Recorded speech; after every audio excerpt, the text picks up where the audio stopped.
মদিনার কাছে এক ছোট্ট মরুর গ্রাম ছিল। নাম ছিল আওয়াদি।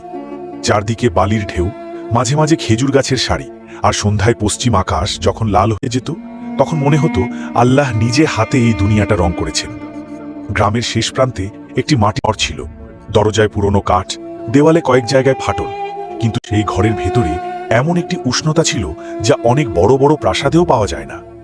ঘরে থাকতেন বৃদ্ধ ইউসুফ আল আমিন, বয়স 70-এর কাছাকাছি।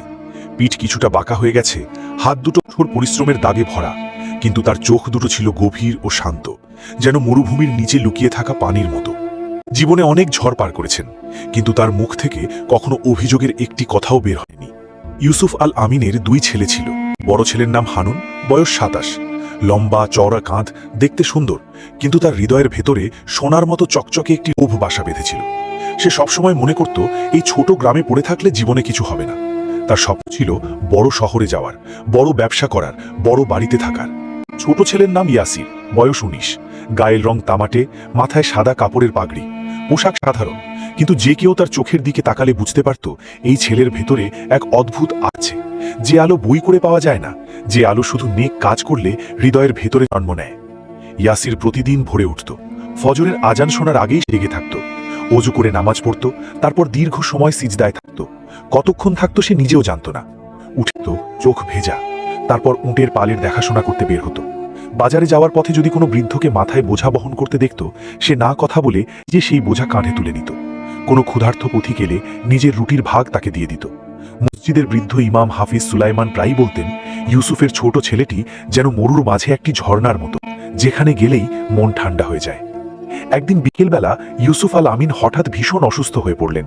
তার হাত পা ছিল, শ্বাস ভারী হয়ে আসছিল, জ্বরে শরীর পুড়ছিল। তিনি 2 ছেলেকে কাছে রাখলেন, দুর্বল কণ্ঠে বললেন, বাবারা, আমার কাছে তেমন কোনো সম্পদ নেই। এই উটের পাল আর খেজুরের বাগান, এটুকুই আমার। তোমরা দুজন ভাগ করে কাজ করো, সংসার চালাও, আর সবসময় আল্লাহকে ভুলো না। হারুন মুখ বেঁকিয়ে বলল, আব্বা, এই ধুলোর গ্রামে পড়ে থেকে কি হবে? আমি মক্কা যাব, সেখানে ব্যবসা করব, বড় হব। ইয়াসির কোনো কথা বলল না। সে চুপচাপ বাবার পাশে বসে তার হাত দুটো নিজের হাতে নিয়ে বলল, আপনি চিন্তা করবেন না, আমি কোথাও যাচ্ছি না, আপনার পাশেই থাকব। ইউসুফ আল আমিনের চোখ ভিজে উঠল। তিনি ইয়াসিরের মাথায় হাত রেখে বললেন, আল্লাহ তোমাকে বরকত দান করুক বাবা। পরদিন ভোরে হারুন মক্কার পথে রওনা হয়ে গেল। বলল, ফিরে আসবো বড়লোক হয়ে। ইয়াসির তাকে বিদায় দিল, তারপর কাঁধে বোঝা তুলে নিজের কাজে লেগে পড়ল। প্রতিদিন ভোরে উঠ নিয়ে মরুভূমির দিকে বের হতো, সন্ধ্যায় ফিরে আসতো, খেজুর বাগানে পানি দিত, বাজারে খেজুর বিক্রি করত। যা পেত তা দিয়ে বাবার ওষুধ কিনত, ঘরের খরচ চালাতো, কখনো অভিযোগ করত না, কখনো মুখ ভার করত না। একদিন উট চড়াতে গিয়ে সে মরুভূমির মাঝে একটি পুরনো কূপের কাছে থামল। এই কূপটি অনেক পুরনো, গ্রামের মানুষ আর ব্যবহার করে না। ইয়াসির সেখানে বসে জিরাতে চাইল। হঠাৎ কূপের পাশে বালির উপর একটি ছোট্ট পাখি দেখতে পেল। পাখিটির একটি ডানা ভাঙা, রোদের তাপে সে ছটফট করছে। ইয়াসির আস্তে আস্তে হাঁটু মুড়ি দিয়ে পাখিটির কাছে গেল, হাতে তুলে নিল। নিজ পাগড়ির কাপড়ের একটি টুকরো ছিঁড়ে ডানায় পট্টি বেঁধে দিল। তার সাথে থাকা পানির থলে থেকে কয়েক ফোঁটা পানি পাখিটির ঠোঁটে দিল। পাখিটি কিছুক্ষণ তার হাতের মুঠোয় বসে রইল, তারপর ধীরে ধীরে ডানা নাড়ল, উড়ে গেল নীল আকাশে। ইয়াসির মুচকি হেসে বলল, আলহামদুলিল্লাহ, আল্লাহ ছোট প্রাণের কষ্টও দেখেন। পরদিন একই সময় একই কূপের কাছে এলে অদ্ভুত কিছু একটা ঘটল। কূপের পানি হঠাৎ উথলে উঠতে লাগলো, নীলচে আলো চারদিকে ছড়তে শুরু করলো। ইয়াসির চমকে পিছিয়ে গেল, দ্রুত বিসমিল্লাহ ও আউজুবিল্লাহ পড়ল। তারপর কূপের ভেতর থেকে একটি কণ্ঠস্বর ভেসে উঠল, ইয়াসির, ভয় পেও না। ইয়াসির হৃদয় ধরফর করতে লাগলো, কিন্তু সে পা সরালো না, সাহস করে সামনে থাকলো। ধীরে ধীরে কূপের ভেতর থেকে একটি আলো উঠে এলো। সেই আলো ক্রমে একটি মানুষের আকৃতি নিতে শুরু করলো। কিছুক্ষণ মধ্যে সেখানে দাঁড়িয়ে রইল এক অপূর্ব সুন্দরী তরুণী। বয়স যেন 18 বছরের বেশি নয়। তার পরনে সাদা পোশাক, মাথায় সোনালি ওড়না, সারা শরীর থেকে নূরের মতো এক মৃদু আলো বিচ্ছুরিত হচ্ছে। তার চোখ দুটো সবুজ, যেন মরুভূমির মাঝে হঠাৎ দেখা দেওয়া একটি সবুজ বাগানের মতো। ইয়াসির হতভম্ব হয়ে দাঁড়িয়ে রইল। মেয়েটি শান্ত কণ্ঠে বলল, আমার নাম জাওহারা, আমি জিন জগতের একজন। কাল তুমি একটি পাখিকে বাঁচিয়েছিলে, সেই পাখিটি আমি ছিলাম। আমি মানুষের দুনিয়া বোঝার জন্য একটি পরীক্ষার অংশ হিসেবে পাখির রূপ নিয়েছিলাম, কিন্তু দুর্ঘটনাবশত ডানা ভেঙে বালিতে পড়ে গিয়েছিলাম, আর তখন তুমি আমাকে দিয়েছ। ইয়াসির কিছুক্ষণ চুপ থেকে বলল, তুমি সত্যিই জিন? তোমার এখানে থাকা কি ঠিক? আমি একজন সাধারণ মানুষ। জাওহারা মৃদু হাসল, বলল, ইয়াসির, তুমি আমার প্রাণ বাঁচিয়েছ, তোমাকে পুরস্কার দিতে চাই। তুমি যা চাইবে আমি দিতে পারবো। ইয়াসির কিছুক্ষণ ভাবল, তারপর শান্তভাবে বলল, আমার কোনো পুরস্কার দরকার নেই। আমি আল্লাহ সন্তুষ্টির জন্য পাখিটাকে সাহায্য করেছিলাম, সেই কাজের বিনিময় আমি আল্লাহর কাছ থেকেই চাই, তোমার কাছ থেকে নয়। জাওহারা থমকে গেল। সে তার দীর্ঘ জীবনে অনেক মানুষ দেখেছে, যখনই কেউ জানতে পারত যে কোনো জিন বা পরীর সাহায্য পাওয়া সম্ভব, তখনই তারা হাত বাড়িয়ে দিত। কিন্তু এই ছেলেটা না বলল। সে বলল, ইয়াসির, তুমি কি কোনো নিজের জন্য কিছু চাও না? তোমার আব্বা অসুস্থ, তোমার ঘরে অভাব, তোমার ভাই চলে গেছে, এত কিছুর পরেও তুমি না বলছো? ইয়াসির মুচকি হেসে বলল, আমার দাদা বলতেন যে আল্লাহর জন্য দেয় সে আল্লাহর কাছ থেকেই পায়। মানুষের কাছ থেকে পুরস্কার খুঁজলে সেই আমলের মূল্য কমে যায়। জাওহারার মনে কিছু একটা নাড়া দিয়ে গেল। সে বলল, অন্তত আমাকে তোমার বন্ধু হতে দাও, শুধু একজন বন্ধুর মতো। আমার জিন জগতে ফিরে যেতে ইচ্ছে করছে না। ইয়াসির কিছুক্ষণ ভাবল, তারপর ঠিক আছে, তবে একটি শর্ত আছে। তুমি কোনো কাজে জাদু ব্যবহার করবে না, যা করবে নিজের পরিশ্রমে করবে। জাওহারা হাসল। সে বলল, ইয়াসির, তুমি সত্যি অদ্ভুত মানুষ, রাজি। সেই থেকে জাওহারা একজন সাধারণ মেয়ের মতো ইয়াসিরদের বাড়িতে থাকতে শুরু করলো। তার শরীর থেকে এখন আর আগের মতো উজ্জ্বল আলো বের হয় না। সে নিজেকে লুকিয়ে রেখেছিল। সে বাগানে পানি দিত, রান্না করত, বৃদ্ধ ইউসুফের সেবা করত। ইউসুফ জিজ্ঞেস করলেন, মেয়ে, তুমি কোথাকার মেয়ে? জাওহারা বলল, অনেক দূরের জায়গা থেকে, চাচা। ইউসুফ মৃদু হেসে বললেন, তাহলে এই ঘরই তোমার ঘর। জাওহারা প্রথমবার বুঝল কেউ নিঃস্বার্থভাবে আশ্রয় পাওয়া মানে কি। জিন জগতে সবকিছু বিনিময়ে পাওয়া যায়, কিন্তু এখানে এই বৃদ্ধ মানুষটা কোনো বিনয় ছাড়াই তাকে মেয়ে বলে ডাকলেন। একদিন বাজারের পথে ইয়াসির একজন বৃদ্ধ উট ব্যবসায়ীকে দেখল। উট হঠাৎ অসুস্থ হয়ে রাস্তায় বসে পড়েছে, আর তার পাশে একদল চালাক লোক ভিড় করে তার পণ্য একেবারে কম দামে কিনে নেওয়ার চেষ্টা করছে। বৃদ্ধ লোকটি অসহায়ভাবে দাঁড়িয়ে আছেন। ইয়াসির দেরি না করে সামনে এগিয়ে গেল। দলের সামনে দাঁড়িয়ে বলল, এই মানুষটির বিপদের সুযোগ নেওয়া জুলুম। আল্লাহ জালিমকে পছন্দ করেন না, তোমরা সরে যাও। এক লোক রাগ করে এগিয়ে এসে ইয়াসিরকে ধাক্কা দিল। ইয়াসির পড়ে গেল না, শান্তভাবে বলল, তোমার রাগ, তোমার দুর্বলতা, আমার নয়। লোকগুলো বুঝতে পারল এই ছেলে সহজে সরার মানুষ নয়। তারা এক এক করে চলে গেল। বৃদ্ধ ব্যবসায়ী ইয়াসিরের হাত ধরে বললেন, বাবা, আল্লাহ তোমাকে দুনিয়া ও আখিরাতে বরকত দান করুক। জাওহার থেকে সব দেখছিল। তার মনের ভেতরে একটি অদ্ভুত উষ্ণতা ছড়িয়ে পড়ছিল। সন্ধ্যায় বাড়ি ফেরার পথে জাওহারা বলল, ইয়াসির, তুমি কি কখনো নিজের জন্য কিছু ভাবো না? সবসময় অন্যের জন্য ঝুঁকি নিচ্ছ। ইয়াসির বলল, নিজের জন্য ভাবলে আর অন্যের জন্য ভাবলে কি আলাদা কিছু হয়? যে কাজ আল্লাহ পছন্দ করেন সেটাই তো আমার জন্য ভালো। জাওহারা চুপ হয়ে গেল। সে জিন জগতে অনেক শক্তিশালী ছিল, কিন্তু এই মানুষের কাছে সে ছোট হয়ে যাচ্ছিল, আর সেই ছোট হওয়াটা যেন ভালো ছিল। এভাবে কিছুদিন কাটল। ইয়াসির সকালে বের হতো, সন্ধ্যায় ফিরত। জাওহারা বাড়ির কাজ করত, ইউরের সেবা করত। ধীরে ধীরে দুজনের মধ্যে একটি বন্ধুত্ব তৈরি হলো, যা কথায় নয় কাজে প্রকাশ পেত। একদিন সকালে হারুন মক্কা থেকে ফিরে এলো। তার চেহারা ক্লান্ত, কাপড় ময়লা, চোখে হতাশার ছায়া। মক্কায় ব্যবসায় সে ঠকে গিয়েছিল। দুটো মানুষদের কথায় বিশ্বাস করে সব পুঁজি হারিয়েছিল। ঘরে ঢুকে জাওহারা দেখে তার চোখ বড় হয়ে গেল। সে ইয়াসিরকে জিজ্ঞেস করলো, এই মেয়েকে? ইয়াসির বলল, ভাই, এ জাওহারা আমার বন্ধু, আব্বার সেবা করে। হারুন মাথা নাড়ল, কিন্তু তার চোখ জাওহারার দিকে বারবার ফিরে আসছিল। রাতে হারুন একা বসে ভাবল, এই মেয়েটির শরীর থেকে কেমন একটা অদ্ভুত আলো বের হয়। এই সাধারণ মেয়ে নয়, হয়তো এর কাছে কোনো রহস্য আছে। মক্কায় সব হারিয়েছি, কিন্তু যদি এই মেয়েটিকে কাজে লাগানো যায় তাহলে হয়তো সব ফিরে পাওয়া যাবে। পরদিন ইয়াসির বাগানে গেলে হারুন জাওহারার কাছে এলো। বলল, জাওহারা, আমি জানি তুমি সাধারণ মেয়ে নও। তুমি যদি একটু সাহায্য করো আমাকে, আমি তোমাকেও অনেক কিছু দিতে পারবো। জাওহারা শান্তভাবে তার চোখের দিকে তাকালো। বলল, হারুন ভাই, তোমার আব্বা কি তোমাকে এই শিক্ষা দিয়েছিলেন? তোমার ছোট ভাই প্রতিদিন ঘাম ঝরে এই পরিবার টিকিয়ে রাখছে, আর তুমি এসেই শর্টকাট খুঁজছো। হারুনের গলা আটকে গেল। জাওহারা আরো বলল, তুমি যদি সত্যিই পরিবারকে ভালোবাসো তাহলে ইয়াসির পাশে গিয়ে দাঁড়াও, তার কাঁধের বোঝা ভাগ করে নাও। হারুন কিছু না বলে চলে গেল, কিন্তু তার মনে জাওহারার প্রতি লোভ তখনও যায়নি, বরং অপমানে আরো তীক্ষ্ণ হয়ে উঠল। গ্রামে একজন ক্ষমতাশালী লোক ছিল, নাম মাসুদ আল কাহতানি। মোটা শরীর, ছোট চোখ, হৃদয় আরো ছোট। সে বছরের পর বছর গ্রামের গরিব মানুষের জমি মিথ্যা দলিল তৈরি করে নিজে লিখিয়ে নিয়েছিল। মিথ্যা সাক্ষী দিয়ে বিচার কিনেছিল। কেউ তাকে কিছু বলতে সাহস পেত না। গ্রামের লোকজন ভয়ে চুপ থাকত। হারুন একদিন চুপে চুপে মাসুদের কাছে গেল। বলল, আমাদের বাড়িতে এমন মেয়ে আছে যে সাধারণ নয়, তার কাছে অনেক শক্তি আছে। তুমি যদি সেই শক্তি পেতে চাও তাহলে আমাকে একটু সাহায্য করো। মাসুদের চোখ চকচক করে উঠল। সে পর ইউসুফের বাড়িতে দুজন লোক পাঠালো। তারা এসে বলল, মাসুদ সাহেব তোমাদের বাড়ির মেয়েটিকে একটু কথা বলতে বলেছেন। ইয়াসির দরজায় দাঁড়িয়ে শান্তভাবে বলল, এই বাড়িতে এমন কোনো মেয়ে নেই যাকে কারো কাছে পাঠানো হবে। লোকটি বলল, মাসুদ সাহেব রাগ করলে ভালো হবে না তোমার জন্য। ইয়াসির বলল, মাসুদ সাহেব যা ইচ্ছা করতে পারেন, কিন্তু আমার পরিবারের সদস্যকে কোথাও পাঠানো হবে না। লোকটি চলে গেল। জাওহারা ভেতরে দাঁড়িয়ে সব শুনেছিল। সে বলল, ইয়াসির, এই বিপদ তো আমার কারণে আসছে। চলে যাই তাহলে তোমাদের বিপদ কমে যাবে। ইয়াসির বলল, না, তুমি কোনো অন্যায় করনি। বিপদে পিঠ না দেখিয়ে মুখোমুখি হতে হয়, আর আল্লাহর উপর ভরসা রাখ। বিপদ এমনিতেই পথ বদলে যায়। সেই রাতে ইয়াসির তাহাজ্জুদের নামাজ পড়ল। দীর্ঘ সময় সিজদাকে বলল, হে আল্লাহ, আমি অনেক দুর্বল, কিন্তু তুমি সর্বশক্তিমান। জওহারাকে হেফাজত করো, আব্বাকে সুস্থ করো, হারুন ভাইকে সঠিক পথ দেখাও। সে আমার ভাই, তাকে ধ্বংস হতে দিও না। জওহারা বাইরে বসেছিল, সেই ইয়াসির দোয়া শুনতে পেল। তার চোখ ভিজে গেল। সে মনে মনে ভাবল, যে মানুষ তার ক্ষতি করেছে সেই মানুষের জন্য এই ছেলে দোয়া করছে। জিন দুনিয়ায় আমরা দেখিনি কখনো। এই মানুষের ভেতরে কি এক আলো আছে। কয়েকদিন পরে এক পথিক বৃদ্ধ এলো। লম্বা সাদা দাড়ি, সাদা পোশাক, চোখে নূরের ছায়া, হাতে একটি লাঠি। ইয়াসির তাকে বলল, বাবা আসুন, বিশ্রাম নিন। খাবার নিয়ে এলো, পানি দিল।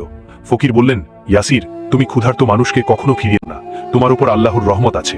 ইয়াসির বলল, বাবা, এটা আমার গুণ নয়, এটা আল্লাহর তৌফিক। ফকির কিছুক্ষণ চুপ থেকে বললেন, ইয়াসির, ঘরে বিপদ আছে, কিন্তু বিপদের সমাধানও তোমার কাছে আছে। মাসুদ যে জমিগুলো কেড়েছে তার আসল দলিল লুকিয়ে আছে তার পুরো কূপের ভেতরে। ইয়াসির চমকে গেল, আপনি কিভাবে জানলেন?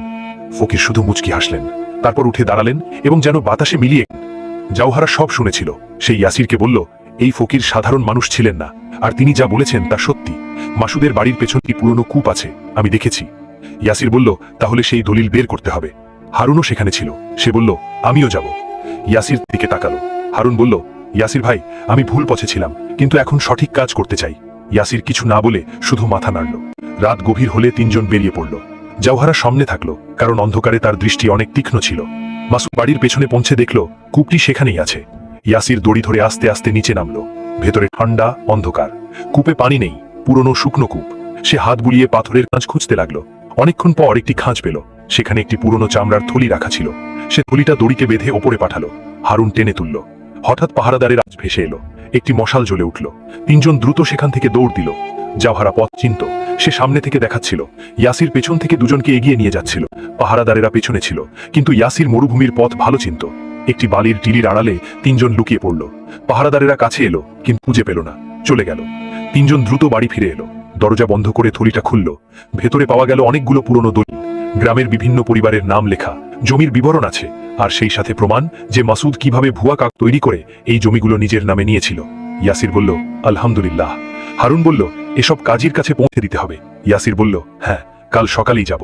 পরদিন ভোরে ইয়াসির নামাজ পড়ে উঠে দেখল হারুনও নামাজ পড়েছে। দুই ভাইয়ের চোখে চোখ পড়ল। হারুন বলল, ইয়াসির, আমি তোমার পাশে আছি আজ থেকে। ইয়াসির বলল, আলহামদুলিল্লাহ ভাই। ইয়াসির সেদিন কাজী ওমর আল ফারুকের কাছে গেল। কাজীর বয়স 50-এর কাছাকাছি, লম্বা দেহ, সাদা দাড়ি, চোখে এমন এক দৃষ্টি যা অন্যায়কে সহজেই চিনতে পারে। ইয়াসির সব দলিল সামনে রাখল, সব খুলে বলল। কাজী মনোযোগ দিয়ে সব শুনলেন, সব দলিল দেখলেন। তার মুখ গম্ভীর হয়ে উঠল। তিনি বললেন, ইয়াসির, এটা অনেক বড় বিষয়। আজ সন্ধ্যায় দরবার বসবে, গ্রামের সবাইকে ডাকো। সন্ধ্যায় গ্রামের মাঝে খোলা মাঠে দরবার বসল। কাজী সামনে বসলেন। গ্রামবাসী চারিদিকে ভিড় করল। এলো বুক ফুলিয়ে, মুখে দাম্ভিক হাসি। কিন্তু কাজী যখন দলিলগুলো তার সামনে রাখলেন, তখন তার মুখের হাসি মুছে গেল। কাজী বললেন, মাসুদ, এই দলিলগুলোতে তোমার নিজের শিলমোহর আছে, তুমি কি অস্বীকার করতে পারবে? মাসুদ হাঁসফাঁস করল। সে বলল, এসব মিথ্যা। কাজী বললেন, মিথ্যা হলে তোমার শিলমোহর কেন আছে? যাদের জমি কেড়ে নেওয়া হয়েছিল তারা এক এক করে সামনে এলো, সাক্ষ্য দিল। কাজী সব শুনে রায় ঘোষণা করলেন, মাসুদ আল কাহতানি, তোমার বিরুদ্ধে জুলুম ও প্রতারণার অভিযোগ প্রমাণিত হয়েছে। তোমার গ্রাম প্রধানের পদ আজ থেকে বাতিল। সব জমি প্রকৃত মালিকদের ফিরিয়ে দেওয়া হবে, আর ক্ষতিপূরণও দিতে হবে। মাসুদ চিৎকার করে বলল, এটা হবে না। কাজীর লোকজন এগিয়ে এলো। মাসুদের লোকজন এক এক করে পালিয়ে গেল। কেউ তার পাশে রইল না। মাসুদ একা হয়ে গেল। তার মাথা নিচু হয়ে গেল। ইয়াসির সেখানে দাঁড়িয়েছিল। সে মাসুদকে তাকালো। তার মনে কোনো ঘৃণা ছিল না। সে বলল, মাসুদ সাহেব, আল্লাহ ক্ষমাশীল। সত্যের তওবা করলে তিনি ক্ষমা করেন। মাসুদ কিছু বলল না, কিন্তু তার চোখে কিছু একটা পাল্টে গেল। বাড়ি ফিরে এসে ইয়াসির বাবার পাশে বসল। ইউসুফ জিজ্ঞেস করলেন, কি হয়েছিল? ইয়াসির সব বলল। ইউসুফের চোখ উজ্জ্বল হয়ে উঠল। তিনি বললেন, আলহামদুলিল্লাহ বাবা, তুই আমার গর্ব। তাহির মিয়া ইয়াসিরের কপালে চুমু খেল। হারুন পাশে বসেছিল। সে আস্তে আস্তে বাবার হাত ধরল। বলল, আব্বা, আমি ভুল করেছিলাম। জওহারার বিষয়ে মাসুদকে কথা বলেছিলাম, আমাকে ক্ষমা করো। ইউসুফ কিছুক্ষণ চুপ থেকে বললেন, হারুন, তুমি ভুল করেছ, কিন্তু নিজের ভুল বুঝেছ এবং ক্ষমা চেয়েছ। এটাই মানুষের আসল পরিচয়। আল্লাহ ক্ষমাশীল। আমিও তোমাকে ক্ষমা করলাম। হারুনের চোখ থেকে অশ্রু ঝরে পড়ল। সে বাবার পায়ে মাথা রাখল। জওহারা দরজার আড়ালে দাঁড়িয়েছিল। তার গাল বেয়ে অশ্রু নামছিল। সে মনে মনে ভাবল, এই দৃশ্য আমি কখনো দেখিনি। একজন বাবা এবং ছেলের মধ্যে এই ক্ষমার মুহূর্ত, এই ভালোবাসা। জিন দুনিয়ায় আমরা শক্তি দিয়ে সবকিছু পাই, কিন্তু এই যে ক্ষমা আর মায়া, এটা কোনো শক্তি দিয়ে পাওয়া যায় না। কিছুদিন পরে এক বিকেলে ইয়াসির বাড়ির বাইরে বসেছিল। জওহারা এসে পাশে বসল। দুজন কিছুক্ষণ চুপ করে রইল। তারপর জওহারা বলল, ইয়াসির, আমাকে চলে যেতে হবে, আমার দুনিয়া আমাকে ডাকছে। ইয়াসির ধীরে বলল, কবে? জাওহারা বলল, খুব শিগগিরই। ইয়াসির বলল, ঠিক আছে। জাওহারা তার দিকে তাকালো, বলল, শুধু ঠিক আছে? ইয়াসির বলল, জাওহারা, তোমাকে আটকে রাখার অধিকার আমার নেই। তোমার দুনিয়া আলাদা, তুমি যা সিদ্ধান্ত নেবে সেটাই সঠিক। জাওহারার চোখ ভিজে গেল। পরদিন রাতে জাওহারার দুনিয়া থেকে একজন বৃদ্ধ এলেন। সাদা চুল, নীল চোখ, গলার স্বর গভীর। তিনি বললেন, জাওহারা, সময় হয়েছে। জাওহারা উঠে দাঁড়ালো, কিন্তু একটি প্রশ্ন জিজ্ঞেস করল, আমাদের দুনিয়ায় কি এমন কোনো নিয়ম আছে যে একজন জিন মানুষের দুনিয়ায় থেকে যেতে পারে? বৃদ্ধ জিন কিছুক্ষণ নীরব থেকে বললেন, আছে, কিন্তু তার জন্য তোমাকে তোমার সমস্ত জাদুকরী শক্তি চিরদিনের জন্য ত্যাগ করতে হবে। তুমি সত্যিকারের একজন মানুষ হয়ে যাবে, কোনো জাদু থাকবে না, কোনো অলৌকিক শক্তি থাকবে না। জাওহারা এক মুহূর্ত ভাবল, সারা জীবনের শক্তি, জীবনের জাদু সব হারিয়ে যাবে। তারপর সে চোখ তুলে ইউসুফের দিকে তাকালো, হারুনের দিকে তাকালো, ইয়াসিরের দিকে তাকালো, এই ছোট্ট মাটির ঘরের দিকে তাকালো। সে বলল, আমি রাজি। ইয়াসির বলল, জাওহারা, না, তোমার এত বড় ত্যাগ করতে হবে না। জাওহারা বলল, ইয়াসির, তুমি চুপ, এটা আমার সিদ্ধান্ত। বৃদ্ধ জিন জাওহারার কপালে হাত রাখলেন। একটি আলো বের হলো। ধীরে ধীরে জাওহারার শরীর থেকে যে নূর সবসময় বিচ্ছুরিত হতো তা কমতে শুরু করলো। তারপর একসময় পুরোপুরি মিলিয়ে গেল। জাওহারা এখন একজন সাধারণ মানুষের মেয়ের মতো দাঁড়িয়ে আছে, কিন্তু তার মুখে যে প্রশান্তি ছিল তা আগের চেয়ে অনেক বেশি গভীর। বৃদ্ধ জিন বললেন, জাওহারা, সুখে থেকো। জিন দুনিয়ায় তুমি অনেক শক্তিশালী ছিলে, কিন্তু এই মানুষের দুনিয়ায় তুমি যা শিখেছ সেটা আমার দুনিয়ায় ছিল না। ধৈর্য, ক্ষমা, নিঃস্বার্থ ভালোবাসা, এই শিক্ষাগুলো কোনো জাদু দিয়ে পাওয়া যায় না। বৃদ্ধ জিন চলে গেলেন। ইয়াসির জাওহারার দিকে তাকালো, তার খুব ভেজা ছিল। সে বলল, ইয়াসির, তুমি এটা কেন করলে? জাওহারা বলল, ইয়াসির, তুমি আমাকে শিখিয়েছ কিছু জিনিস আছে যে কোনো শক্তির চেয়েও অনেক বেশি মূল্যবান। এই ঘর, এই চাচা, এই পরিবার, আর তোমার মতো একজন মানুষ, এসব আমার কাছে সমস্ত চেয়ে দামি। ইউসুফ দরজায় দাঁড়িয়ে সব শুনেছিলেন। তিনি ধীরে ধীরে এগিয়ে এলেন। হারুনের হাত ইয়াসিরের হাতে দিয়ে বললেন, বাবা, আল্লাহ নিজে এই বন্ধন তৈরি করেছেন। হারুনও পাশে দাঁড়িয়েছিল, তার চোখ ভেজা ছিল। সে বলল, ইয়াসির ভাই, তোমরা দুজন একে অপরের জন্যই তৈরি। কিছুদিন পরে সেই ছোট্ট ঘরে আনন্দের ধ্বনি উঠল। ইয়াসির ও জাওহারার বিয়ে হলো। কাজী উমর আল ফারুকি বিয়ে পড়ালেন। বৃদ্ধ হাফিজ সুলাইমান দোয়া করলেন। গ্রামের মানুষজন এলো, যাদের জমি ফিরে পেয়েছিল তাও এলো। খাবারের ব্যবস্থা হলো। চারদিকে হাসি আর দোয়ার কলরব। ইউসুফের চোখে অশ্রু ছিল, কিন্তু মুখে ছিল হাসি। তিনি বললেন, হে আল্লাহ, তোমার শুকরিয়া, তুমি আমার চোখ বন্ধ হওয়ার আগে এই দিনটি দেখার সুযোগ দিলে। ইয়াসির ও জাওহারা পাশাপাশি বসেছিল। যারা ফিসফিস করে বলল, ইয়াসির, তোমার কোনো আফসোস আছে? ইয়াসির হাসল, বলল, আল্লাহ যা দিয়েছেন তা যে কোনো জাদুর চেয়েও অনেক বেশি বড়। যাও হাসল, আর সেই হাসিতে ছিল এমন এক নূর যা কোনো জাদু থেকে আসে না, আবার কোনো জাদু দিয়ে কেড়েও নেওয়া যায় না। সেটা ছিল সত্যের নূর, ধৈর্যের নূর, আর নিঃস্বার্থ ভালোবাসার নূর। এই গল্প থেকে আমরা যা শিখি তা হলো পরিশ্রম আর ধৈর্য কখনো বৃথা যায় না। আল্লাহ প্রতিটি সংকটে পথ বের করে দেন। যে অন্যের উপকার করে আল্লাহ উপকার করেন। ক্ষমা চাওয়া দুর্বলতা নয়, বরং সবচেয়ে বড় শক্তি। আর পৃথিবীর কোনো সম্পদই একটি নেক হৃদয়ের মানুষের সমতুল্য হতে পারে। প্রিয় বন্ধুরা, যদি ভিডিওটি ভালো লাগে তবে কমেন্ট করে আপনার মতামত অবশ্যই জানাবেন। আমাদের চ্যানেলটি সাবস্ক্রাইব করে দেবেন। ভিডিওটি দেখার জন্য অনেক অনেক ধন্যবাদ।